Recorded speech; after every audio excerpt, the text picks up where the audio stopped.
अस्सलाम वालेकुम क्लास, आप लोग को मेरी आवाज़ आ रही है? वालेकुम सलाम मैम। वालेकुम जी मैम आ रही है। वालेकुम सलाम मैम। मैम आ रही है।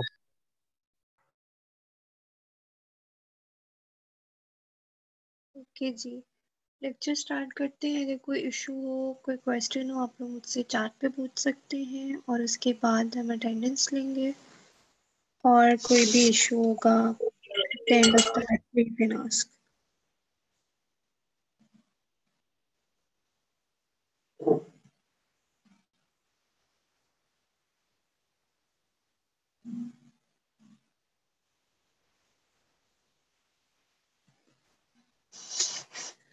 Okay ji, so today's lecture is about endoscopy.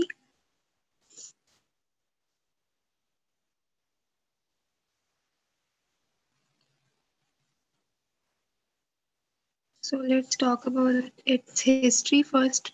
Initially, endoscopy consisted of rigid metal sigmoidoscopes and esophagoscopes and so-called semi-flexible gastroscopes according to the area. Sigmoidoscopes जो colon sigmoid तक जा सकते हैं, esophagoscopes for esophagus and gastros for the stomach. So they were made up of metal and they were not fully flexible. Metal के थे, so called semi flexible, and semi flexible भी इसलिए because they had the flexible tip providing limited views और इसमें tissue sampling biopsies नहीं ली जा सकती थी.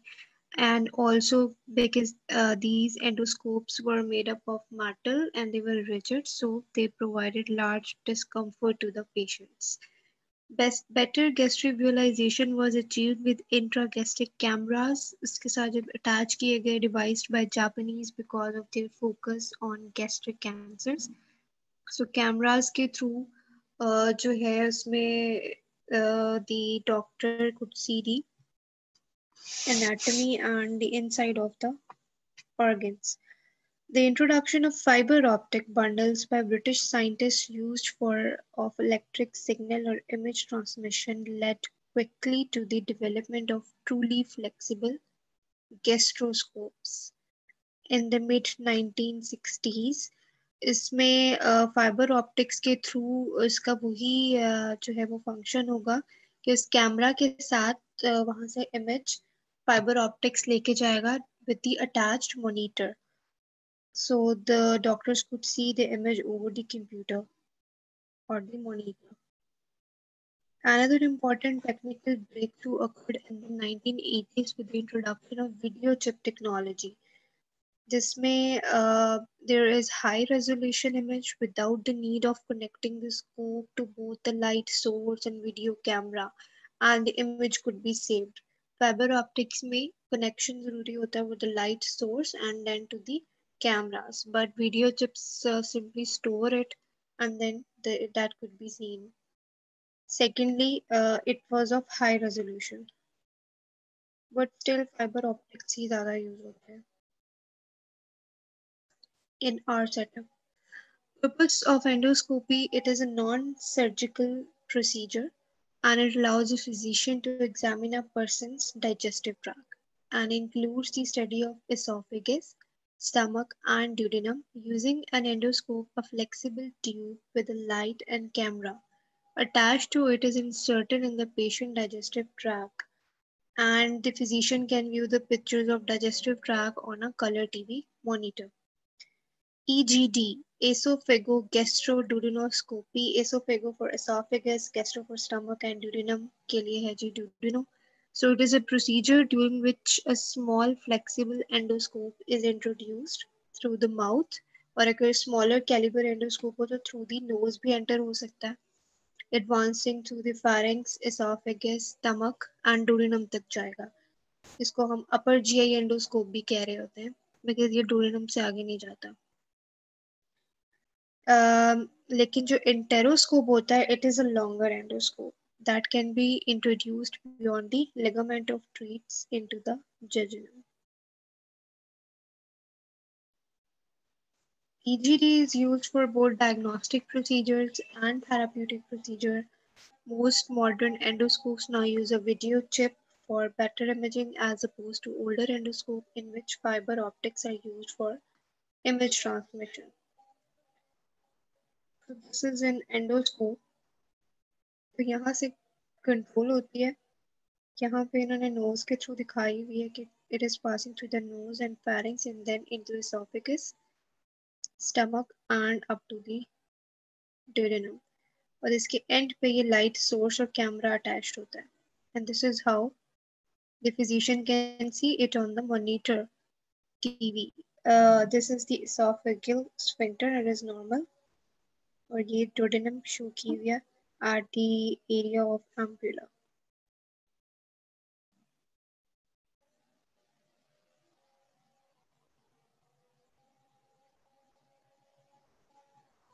ठीक है जी. इस तरह अच्छा इस तरह की होती है जी एंडोस्कोप. ये यहाँ से कंट्रोल होती है. तो ये लाइट सोर्स के साथ एंड विद द कैमरा होती है. और ये सारी जीआईटी के ट्रैक के थ्रू पास होती है. ये माउथ के थ्रू एंटर हुई है into the esophagus, stomach and duodenum.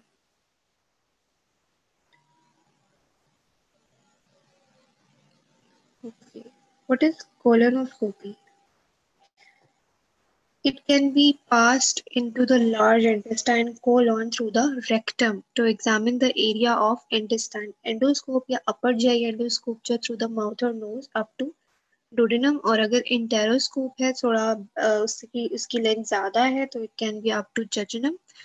और कोलोनोस्कोपी के अंदर कोलोनोस्कोप होता है जो via rectum into the colon large intestine. This is called as sigmoidoscopy or colonoscopy depending upon how far up the colon is being examined.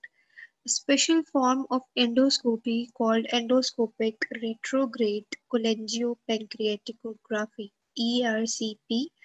Cholangio for the gallbladder and pancreaticography will be for the pancreas. So basically इस endoscopy के through you can look into pancreas and gallbladder and related structure, bile duct वगैरह. ERCP is also used for stent placement. अगर bile duct for example obstruction हो जाए या gallstone हो जाए उनके removal के लिए stent placement के लिए और even biopsies के लिए ERCP किया जाता है. It is a very common procedure. Endoscopic ultrasound. It combines the upper GI endoscopy up to the duodenum and ultrasound examination to obtain images and information about various parts of the digestive tract. Preparations for endoscopy. ठीक है जी. इसमें पहले है gut preparation. Examining the upper GI tract अगर है upper endoscopy या ERCP कर रहे हैं पेशेंट का तो उसमें फास्टिंग ज़रूरी होती है फॉर 6 to 8 आवर्स क्योंकि आपने ट्रैक देखना है और अगर उसमें सारा फूड होगा तो उसकी कोई पैथोलॉजी कोई एनाटॉमी कुछ पता ही नहीं चलेगी. So fasting for 6 to 8 hours prior to the procedure. And if colon is to be examined then it must be cleared of the stool. So therefore a laxative is given or a group of laxatives can be given on the day before the procedure. Sedation. Sedation देते हैं जी pen को control करने के. Obviously एक endoscope now it is flexible but फिर भी ये discomfort करेगा, पेन करेगा. एक फॉर्म चीज जब अंदर जाएगी पेशेंट के डाइजेस्टिव ट्रैक में. सो सेडेटिव उसको दिए जाते हैं to increase the comfort of the individual undergoing the examination. The sedative is injected or administered via an injection into the vein, producing the relaxation and light sleep पे चला जाएगा. Patient wake up within an hour, but the effects of the medicine are more prolonged, so it is not safe to drive until the next day. The patient को हम advise करते हैं कि endoscopy के 1 day तक no driving and rest. General anesthesia is not a common practice for endoscopy, but depending upon क्योंकि इसमें patient obviously totally anesthetized है, totally asleep for a period of time. It is given in young patient अगर pediatric age के बच्चों में endoscopy करना is not easy, or if there is any complex procedure to be done. What are the indications for doing endoscopy or esophagogastroduodenoscopy? It includes the diagnostic evaluation for signs or symptoms suggestive of upper GI disease.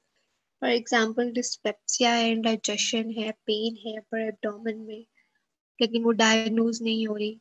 Non cardiac chest pain है, सारी cardiac evaluation normal है but patient को chest pain है. Usually गर्ड के अंदर different situations में होता है.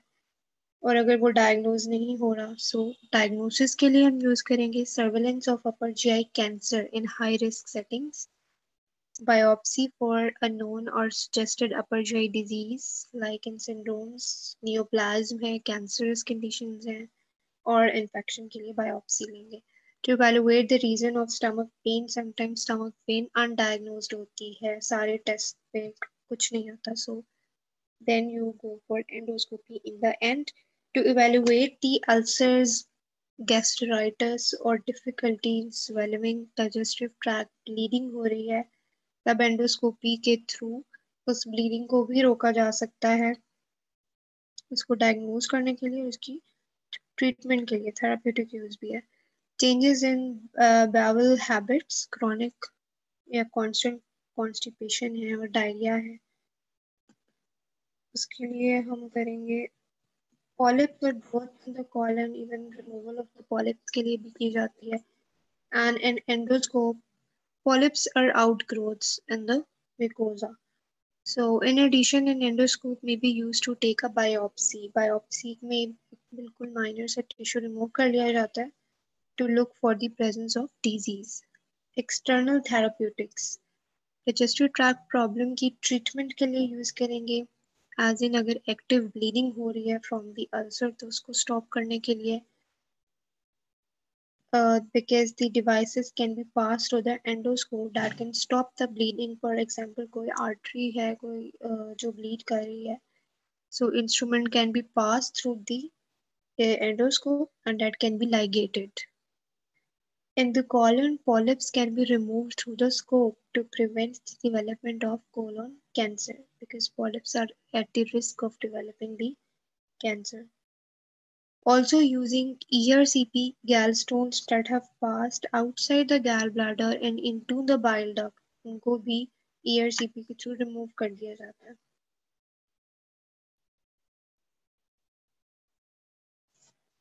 Okay, lastly, what are contraindications कब आपने नहीं करनी when there is possible perforation, like अगर perforated peptic ulcer की जो है वो खतरा है physician को on the basis of the signs, symptoms and labs, तब हम इसमें एंडोस्कोपी नहीं करेंगे क्योंकि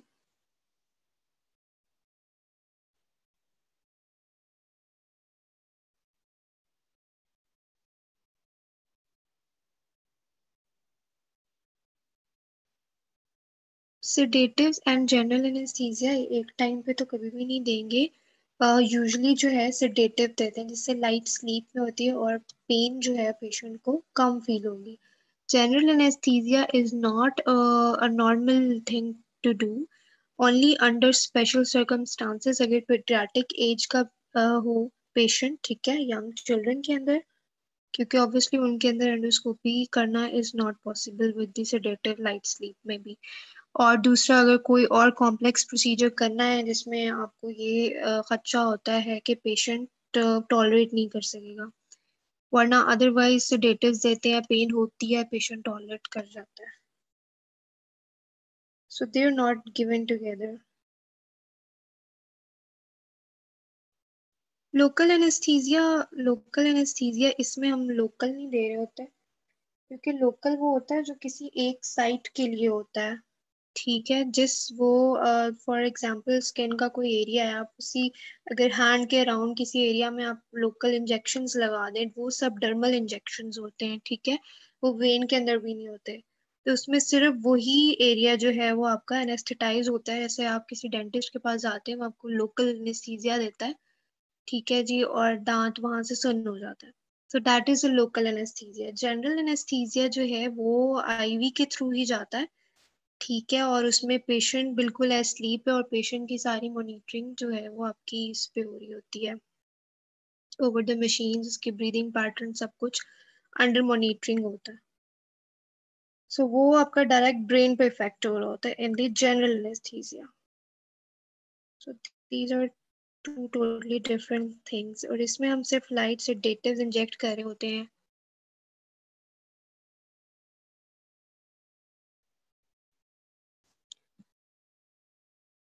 ओके जी। सो जी कॉन्ट्राइंडिकेशंस हैं इसके लिए, पॉसिबल परफोरेशन। अगर परफोरेशन का आपको ऑलरेडी चांस लग रहा है, क्योंकि endoscopy itself can cause the perforation. For example, जब इसोफेजियल स्ट्रक्चर्स होते हैं, स्ट्रक्चर्स क्या होते हैं, नैरोइंग हो जाती है इसोफेगस की, उसको डायलेट करने के लिए एंडोस्कोप यूज किया जाता है। That is temporary treatment. लेकिन उसमें भी रिस्क होता है कि परफोरेशन हो सकती है। सो अगर आपको ऑलरेडी फिजिशियन को डाउट है कि इसको परफोरेशन हो जाएगी, तो उसके अंदर एंडोस्कोपी नहीं की जाती। For example peptic ulcer perforation का अगर उसको डाउट है।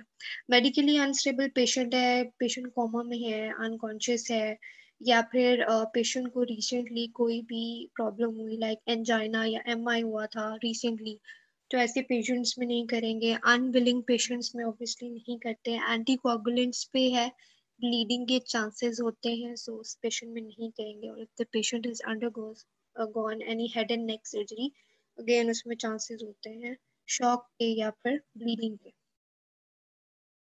That is contraindicated. Okay, it's the end of the lecture.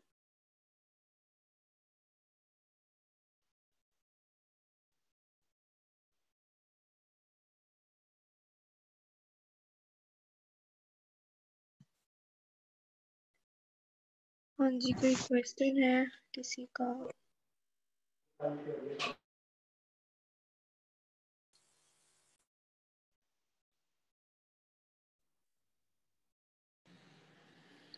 अच्छा, आप लोग ना ये लेक्चर साथ साथ प्रिपेयर कर लें, क्योंकि आई ट्राई कि नवंबर के का जो एंड वाला वीक है उसमें कोई एक क्विज रख लिया जाए एमसीक्यूज का। भी मेरे एलएमएस का थोड़ा इशू है, वो प्रॉब्ली आई ट्राई कि इसी वीक में वो हो जाता है, तो फिर नेक्स्ट वीक रखूंगी। तो आप अपने लेक्चर्स को प्रिपेयर करके रखें। मैम क्विज ऑन कैंपस होगा या फिर ऑनलाइन होगा? नहीं, ऑनलाइन ही होगा, ऑन कैंपस नहीं होना क्विज। मैम आपने हमें इनरोल कर दिया एलएमएस पे? नहीं किया ना अभी, मेरा एलएमएस अभी कोर्स नहीं अपलोड हुआ हुआ उस पे। इस वीक में हो जाएगा। और अभी तक जितने लेक्चर हुए हैं, आज 6 लेक्चर था, तो 7 लेक्चर्स तक तो आप लोग प्रिपेयर कर लें।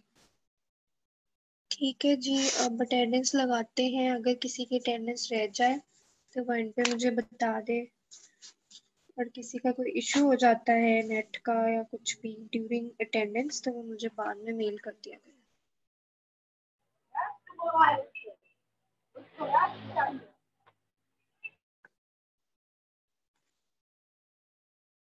Sahrish Athar,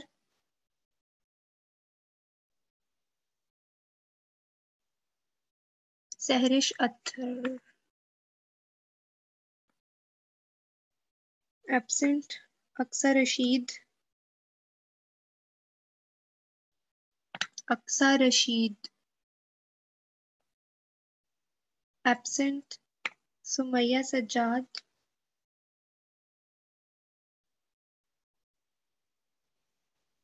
Sumaiya Sajjad absent. Salman Rashid,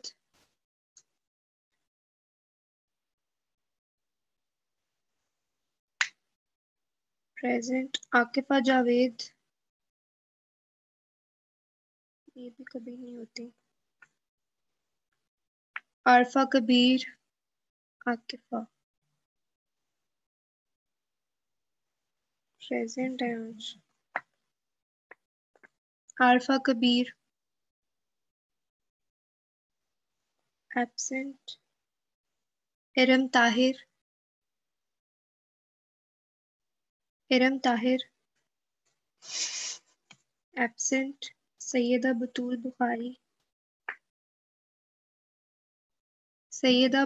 Bukhari absent.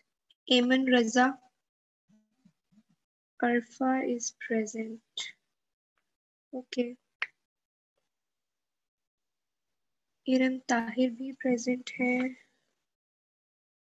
Eman Raza present. Abru Fatima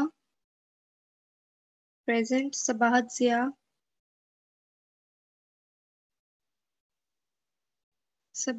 Zia absent. Nasrullah absent. Ayesha Ayub Alina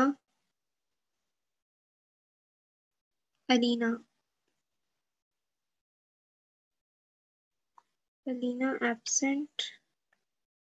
Nasrallah present है। Mohammad Kashif 1257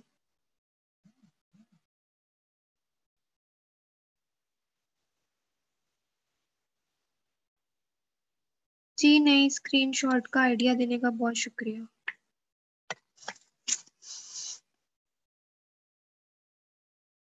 one two five seven. Iqra नजीर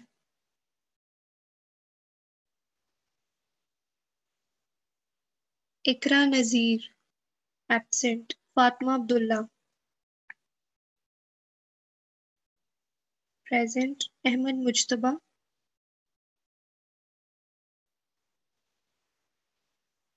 मुज्तबा मुझे रैंडमली अपने मत भेजें, जिसका नाम ले रही हूँ वही मुझे रिप्लाई करेगा। Ahmed Mujtaba absent. Allah Nawaz present. Alina present है, ठीक है। Sadqa Shahzadi present. Dua Khan present. Khatija Nawaz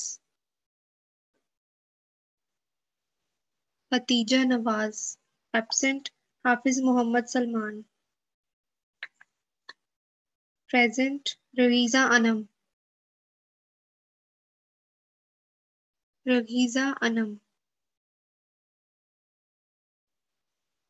present. Mohammad Arsalan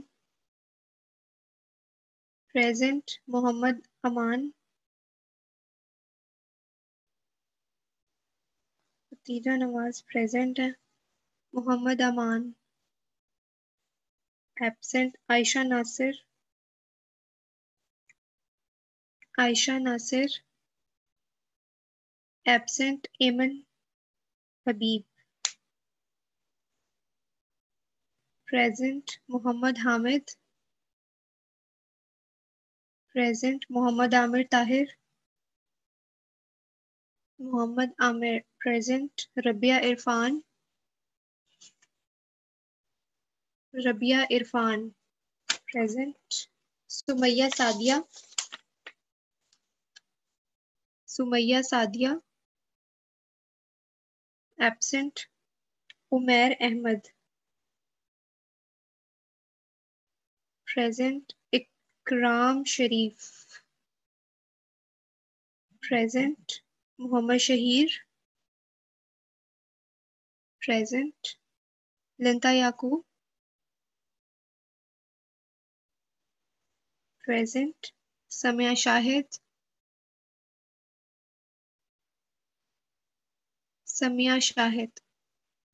absent. Saba Yasin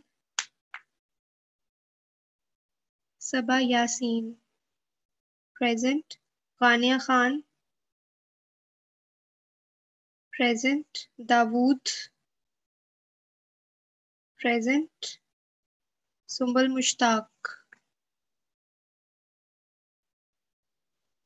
Mushtaq absent. Mohammad Rafay present. Seemab Fayyaz present. Sehar Nadeem present. Zainab Ansar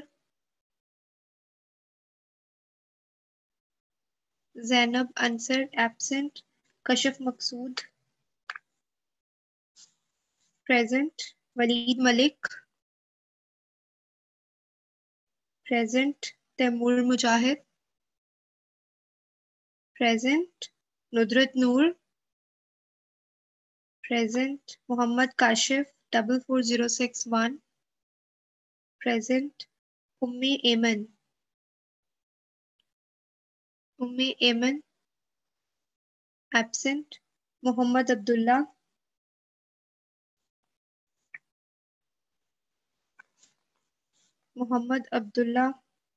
absent. Maheen Zafar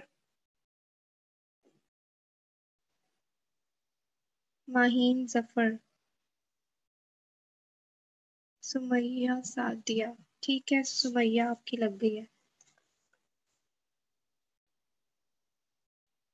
एमन दिलशाद प्रेजेंट फरा नूर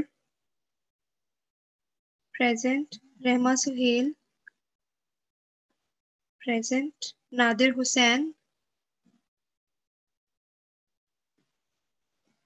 Hussain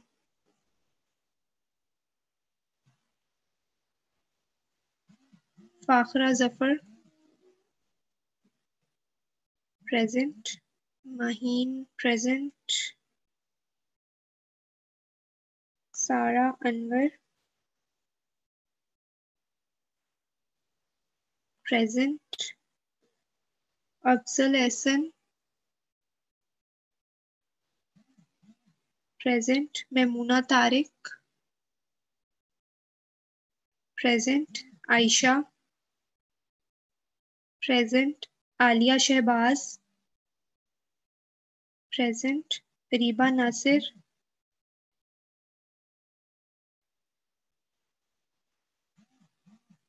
Nasir absent Momina Abdul Quddus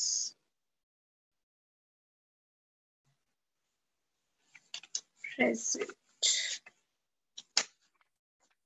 Athar Iqbal present Maha Adeel present Malaika Tahir present Sana Khalid absent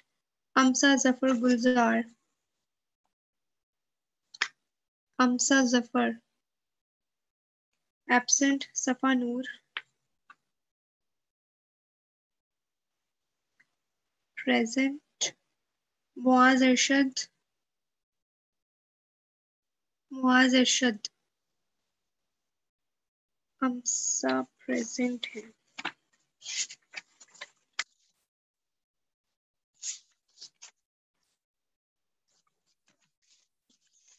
अमसा present Muaz भी प्रेजेंट है हिना खालिद प्रेजेंट आमना ताहिर प्रेजेंट सिमा भट्ट प्रेजेंट सना हबीब प्रेजेंट शवाल नईम प्रेजेंट मुशाहिद रहीम प्रेजेंट अमीर हमजा प्रेजेंट अबीहा जैनब एक ही लेक्चर में आई है अब तक एब्सेंट कोई ऐसा बच्चा जिसकी अटेंडेंस ना लगी हो समिया शाहिद हैं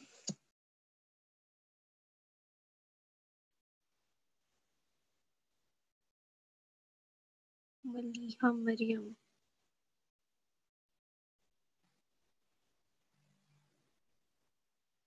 मोहम्मद उस्मान मोहम्मद अमान लियाकत अच्छा जी इनके अलावा कोई है समिया शाहिद मलीहा मरियम मोहम्मद उस्मान मोहम्मद लियाकत मलीहा मरियम आपको मेरी मेल्स आती हैं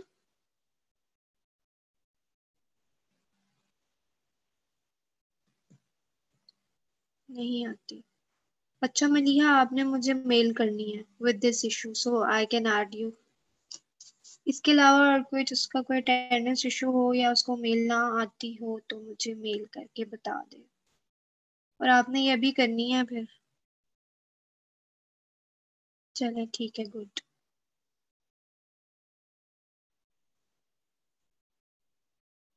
पहले कहाँ थी वैसे आप?